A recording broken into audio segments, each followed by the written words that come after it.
Hi, I'm Mark Sleboda, and this is The Real Politik. The Kingdom of Saudi Arabia, ruled by a dictatorial monarchy and Wahhabist religious diktat, is hardly commonly thought of as a beneficent state. But their economic strength, control of global oil markets and flows, and the cultural power in the Islamic world from being the location of Mecca makes them a strong regional power with serious global clout and influence. So, whatever one may think of the nature of their political regime, for anyone inclined to a realist view of global politics, they are a player on the world stage to be reckoned with and respected. Just so, since the discovery of oil in the Gulf deserts in the 1930s, the U.S. established a close, strategic, and allied special relationship with the Kingdom of Saudi Arabia. Indeed, for decades, Saudi and Israel have been the twin local pillars of U.S. hegemony in the Middle East. But all of that is now in jeopardy. Biden has tossed it all away. Relations between the U.S. and the kingdom have soured to the point of threats, insults, and open hostility, driven in no small part by the evident personal animosity between the U.S. President Joe Biden and the Saudi Crown Prince, Mohammed bin bin Salman. Biden campaigned on making Saudi a pariah due to MBS's assassination of the former Saudi intel operative and journalist Jamal Khashoggi, and ending U.S. military support for Saudi's genocidal invasion of Yemen. Biden backed down from both of those promises and did neither after becoming president.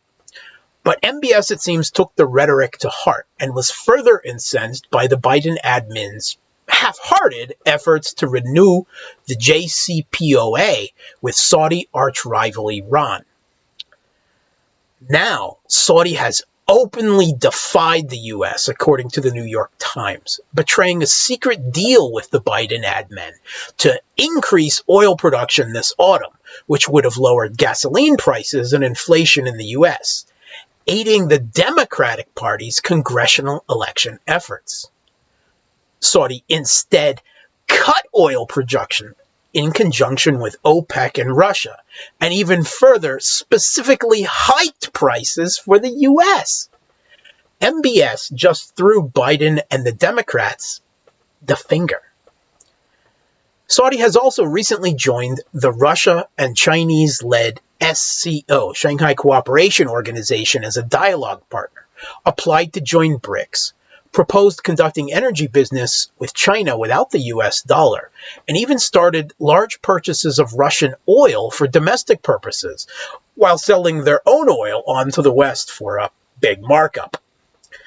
This has all led to outrage and fury in Washington, accusations that Saudi is siding with Russia, with calls for the kingdom to be punished, and Biden promising consequences, as if the kingdom were a naughty child.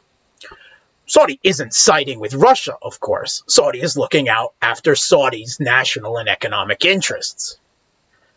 U.S. and Western efforts to weaponize their control of the global financial and economic system against Russia, seize their financial reserves, cut them out of, and dictate global oil prices is something that the Saudi regime evidently finds very dangerous, frightening, and threatening. After all, what can be done to Russia could one day be done to them as well.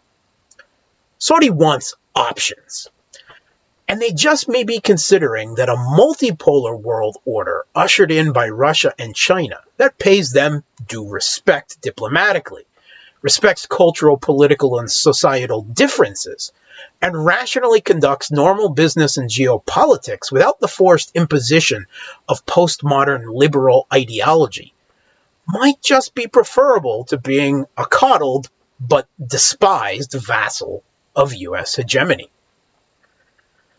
But MBS had best sleep with one eye open though, lest he find himself the victim of a US-backed palace coup or regime change effort. Hell hath no fury like the hegemon scorned.